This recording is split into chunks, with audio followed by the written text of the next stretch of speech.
Confined space. A confined space is an enclosed or partially enclosed space that is at atmospheric pressure during occupancy and is not intended or designed primarily as a place of work and is liable at any time to have an atmosphere which contains potentially harmful levels of contaminant, have an oxygen deficiency or excess, cause engulfment,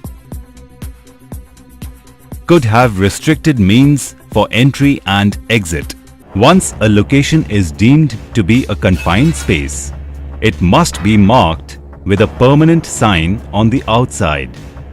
This sign must as a minimum advise that the space is a confined space, that no entry is permitted without an authorized confined space permit.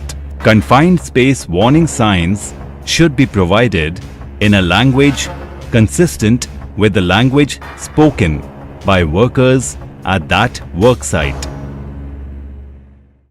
Definitions of confined space entry. Once a person has their whole body, upper body, or even in their head in the confined space, they are considered to have entered the confined space. A permit is required prior to entry.